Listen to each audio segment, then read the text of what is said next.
Ozzy Osbourne secretly walks into his own restaurant, stops cold when he hears a server crying. Years ago he had opened Bark at the Moon Grill, a high-end rock-themed restaurant in West Hollywood, California. It wasn't some bollocks vanity project or a way to waste money on overpriced steaks. He had spent years making sure the menu was proper, hiring chefs who knew what they were doing, and creating a place where both rock fans and regular people could have a bloody good meal. But Ozzy also knew that no business, no matter how successful it looked from the outside, ran smoothly just because the money was coming in. The real truth of a place wasn't in the accounting books. It was in the kitchens, in the tired faces of workers after a long shift, in the whispers nobody was supposed to hear. That's why every few months, Ozzy made it a habit to walk into Bark at the Moon as just another customer. No entourage, no announcement, no bloody cameras following him around like on that mental TV show Sharon had him doing. Just a bloke in dark sunglasses, a bandana, and a leather jacket, walking into his own place like anyone else. That night, the restaurant was packed. Friday night dinner rush in full swing, servers weaving between tables with trays of ribeye steaks and craft cocktails. The smell of garlic and grilled meat hung thick in the air. Black Sabbath played softly through the speakers. Iron Man, of course. The lighting was moody, all blacks and deep reds, rock memorabilia covering the walls. At first glance, everything looked mint.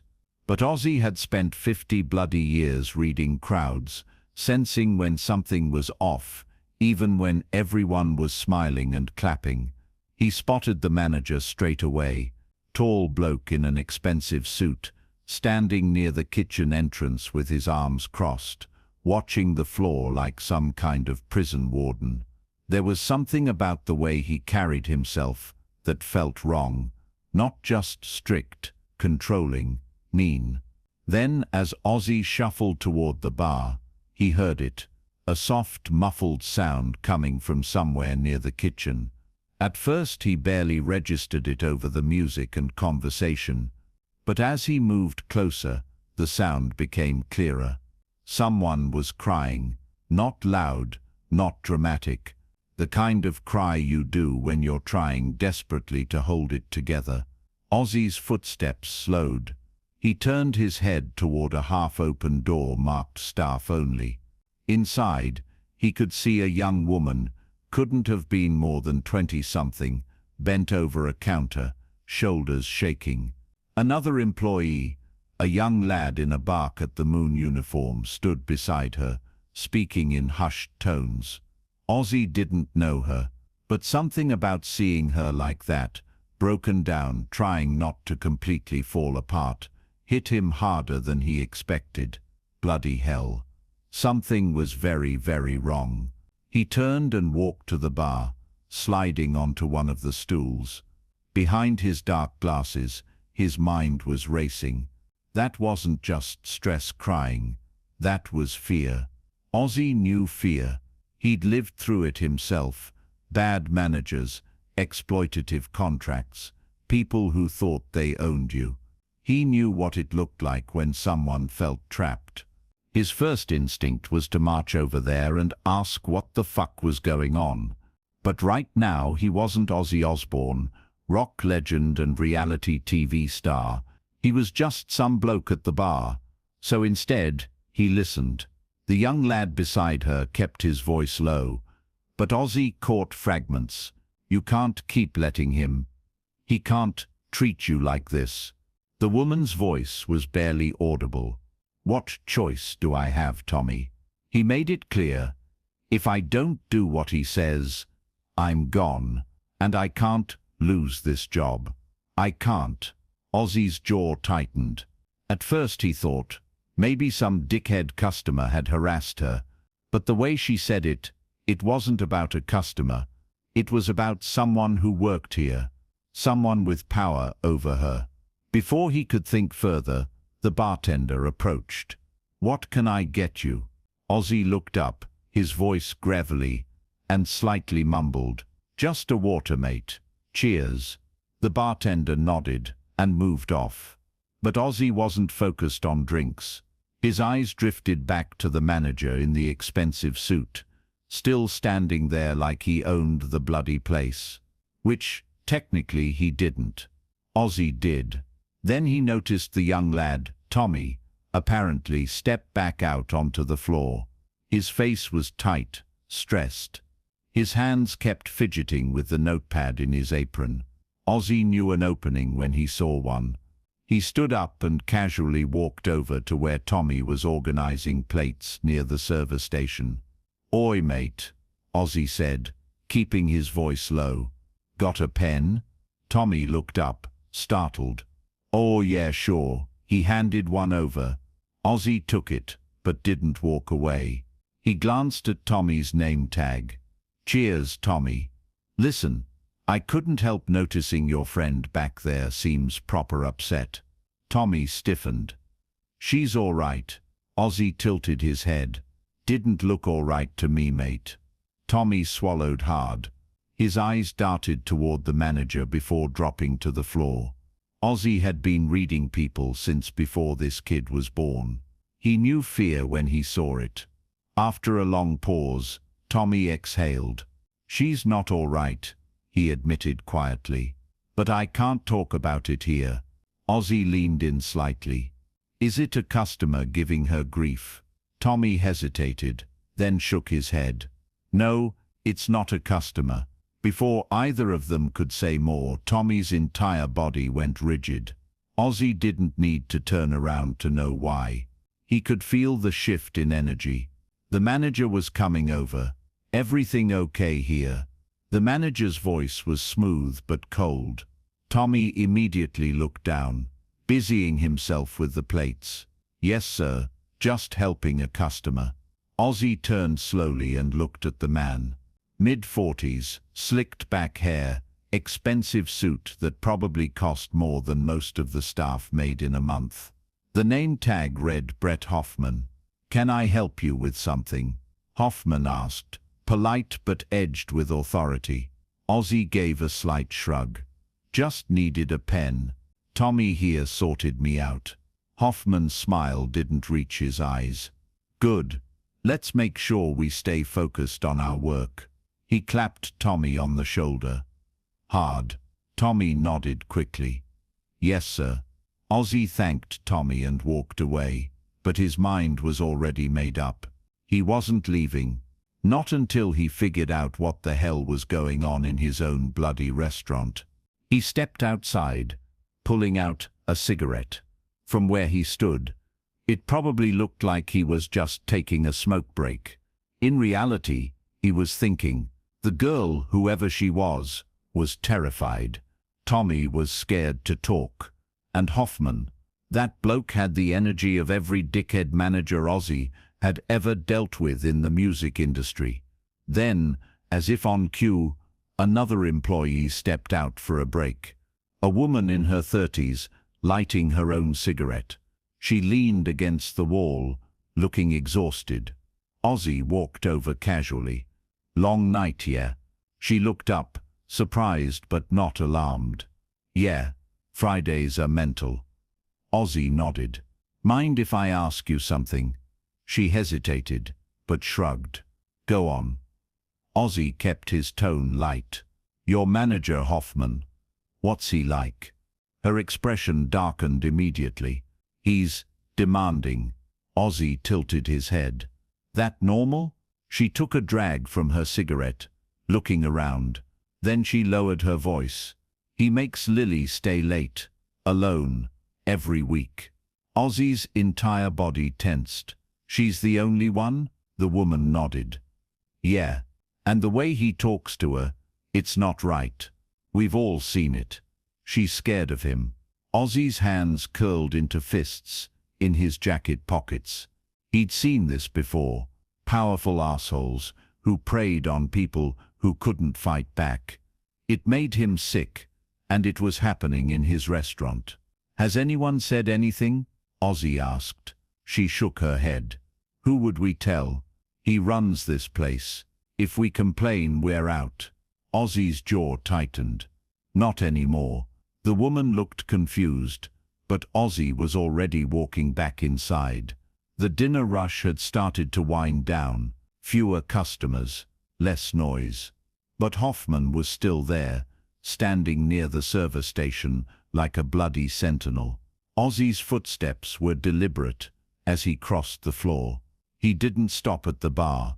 He walked straight toward Lily. She was clearing a table, moving mechanically. When she saw Ozzy approaching, she tensed, probably expecting another demanding customer. "Excuse me, love," Ozzy said gently. "Could I have a word?" Lily looked startled. I'm working, sir." "I know," Ozzy said, his voice surprisingly soft. "Won't take long. Please." Something in his tone made her pause. She glanced nervously toward Hoffman, then back at Ozzy. Finally, she nodded and stepped aside. Ozzy led her a few steps away. "I know what's been happening." Lily's eyes widened. "I don't know what you mean." "Yeah, you do," Ozzy said quietly. "Hoffman, the late shifts, the way he treats you." "I know." Her hands started trembling. "I can't. If I say anything, I'll lose my job. I need this job." "You won't lose anything," Ozzy said firmly. "But he bloody will. I promise you that." Before Lily could respond, a shadow fell across them. Brett Hoffman had arrived, his expression controlled, but his eyes sharp. "Is there a problem here?" Hoffman asked smoothly. Ozzy didn't turn immediately. He watched how Lily physically shrank at the sound of Hoffman's voice, how her breathing changed. That told him everything. He turned slowly to face Hoffman. "Yeah, mate. There is." Hoffman's smile was tight. "Lily is on the clock. Whatever you need." Ozzy reached up and slowly removed his dark sunglasses. The restaurant seemed to freeze. A customer gasped. Tommy, watching from across the room, went pale. Lily's hands flew to her mouth. Hoffman's face drained of color. "Name's Ozzy Osbourne," he said, his gravelly voice cutting through the silence. "I own this bloody place, and you and I need to have a chat, right fucking now." The silence was deafening. Servers stopped moving. Customers turned in their seats. Someone whispered, "Holy shit." Hoffman's mouth opened and closed. "Mr. Osbourne, I had no idea." "No, you didn't," Ozzy interrupted. "And that's the whole bloody point, innit?" He turned to Lily, his voice softening. "You're safe now, love. I promise." Lily stared at him, tears streaming down her face. She couldn't speak, but she nodded. Ozzy turned back to Hoffman. "Your office, now." Hoffman swallowed hard, all his confidence gone. He nodded stiffly and led the way to the back office. Ozzy followed, but before entering, he looked back at Lily and Tommy. "Stay here. Won't take long." Inside the office, Hoffman tried to recover. "Mr. Osbourne, this is quite a surprise. If I'd known you were visiting, you would have what?" Ozzy cut in, his voice cold. "Acted like a different person." Hoffman flinched. "Sir, I don't know what Lily told you." "This isn't about what Lily told me," Ozzy said. "This is about what I saw, what I heard, what your staff confirmed." He leaned forward. "You've been abusing your position, making Lily stay late alone, creating an environment where people are too scared to speak up." Hoffman's face went white. "That's not I would never." "Save it," Ozzy snapped. "I grew up in bloody Birmingham, working class. I know what it's like when someone with power makes your life hell, and I won't tolerate it. Not here, not anywhere." He pulled out his phone. "I'm calling HR right now." "You're done." Hoffman's hands trembled. "Mr. Osbourne, please." I have a family. So does Lily, Ozzy said coldly. But that didn't stop you, did it? He made the call. Within minutes, it was done. When Ozzy walked back into the restaurant, every eye was on him. Lily, Tommy, and the other employees were waiting. Ozzy walked directly to Lily. He's gone, he said gently. You're safe. Lily's composure finally broke. She covered her face, her whole body shaking with relief. Tommy stepped forward. Mr. Osbourne, we didn't know what to do. We wanted to help her.